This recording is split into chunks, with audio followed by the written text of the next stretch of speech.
Chapter 15.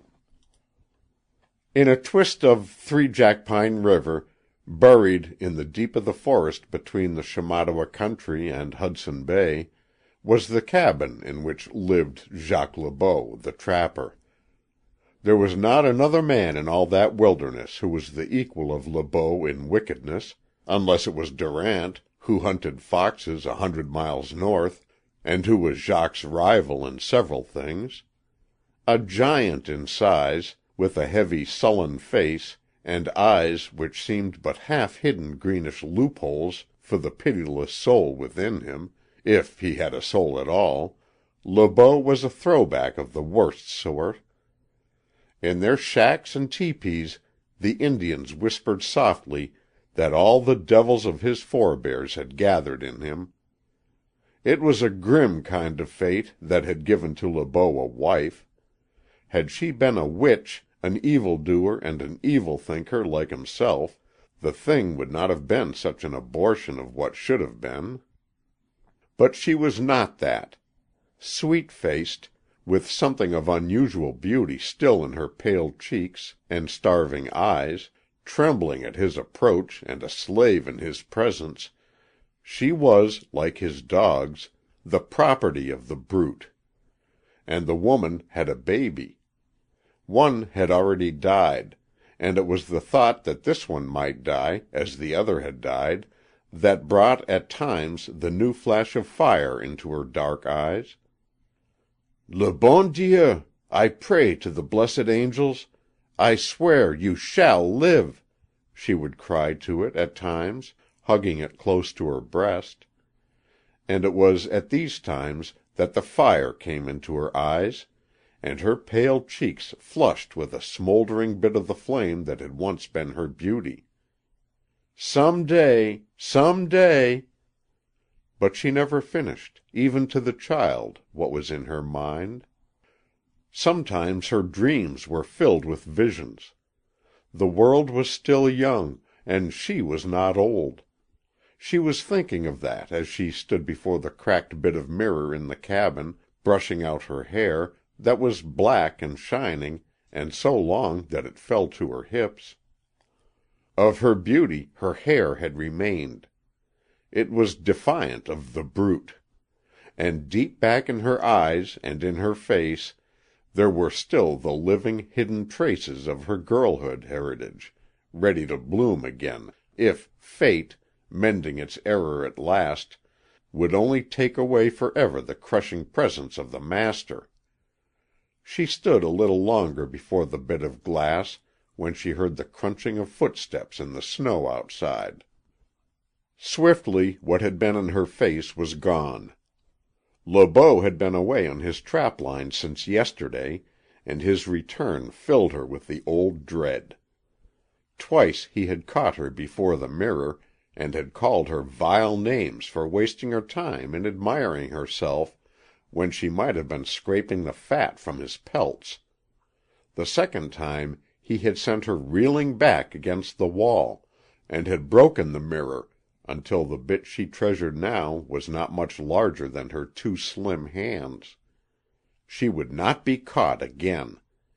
She ran with the glass to the place where she kept it in hiding, and then quickly she wove the heavy strands of her hair into a braid.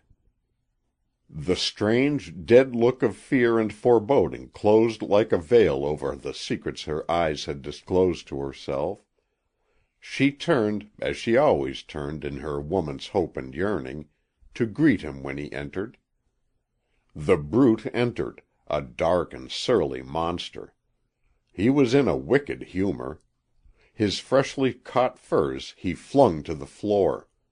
He pointed to them, and his eyes were narrowed to menacing slits as they fell upon her.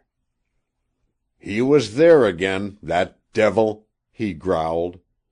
"See, he has spoiled the fisher, and he has cleaned out my baits and knocked down the trap houses. Par le mi corne du diable, but I will kill him. I have sworn to cut him into bits with a knife when I catch him, and catch him I will, to-morrow. See to it there, the skins, when you have got me something to eat. Mend the fissure where he is torn in two, and cover the seam well with fat, so that the agent over at the post will not discover it is bad. Tonnerre de Dieu, that brat! Why do you always keep his squalling until I come in? Answer me, bête!" Such was his greeting. He flung his snowshoes into a corner, stamped the snow off his feet, and got himself a fresh plug of black tobacco from a shelf over the stove. Then he went out again, leaving the woman with a cold tremble in her heart and the wan desolation of hopelessness in her face as she set about getting him food. From the cabin Le Beau went to his dog pit, a corral of saplings with a shelter shack in the center of it. It was The Brute's boast that he had the fiercest pack of sled dogs between Hudson Bay and the Athabasca. It was his chief quarrel with Durant, his rival farther north, and his ambition was to breed a pup that would kill the fighting husky which Durant brought down to the post with him each winter at New Year.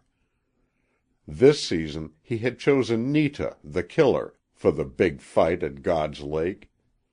On the day he would gamble his money and his reputation against Durant's, his dog would be just 1 month under 2 years of age. It was Netah he called from out of the pack now. The dog slunk to him with a low growl in his throat, and for the first time something like joy shone in Le Beau's face. He loved to hear that growl. He loved to see the red and treacherous glow in Netah's eyes, and hear the menacing click of his jaws. Whatever of nobility might have been in Netah's blood had been clubbed out by the man. They were alike, in that their souls were dead. And Netah, for a dog, was a devil. For that reason Le Beau had chosen him to fight the big fight. Le Beau looked down at him, and drew a deep breath of satisfaction. "Ah, but you are looking fine, Netah," he exulted. "I can almost see running blood in those devil eyes of yours. Oui, red blood that smells and runs, as the blood of Durant's puss shall run when you sink those teeth in its jugular. And to-morrow we are going to give you the test, such a beautiful test, with the wild dog that is robbing my traps and tearing my fishers into bits. For I will catch him, and you shall fight him until he is almost dead. And then I shall cut his heart out alive, as I have promised, and you will eat it while it is still beating, so that there will be no excuse for your losing to that puss which Monsieur Durant will bring down. Comprenez? It will be a beautiful test, to-morrow. And if you fail I will kill you. Oui, if you so much as let a whimper out of you, I will kill you dead." End of chapter 15.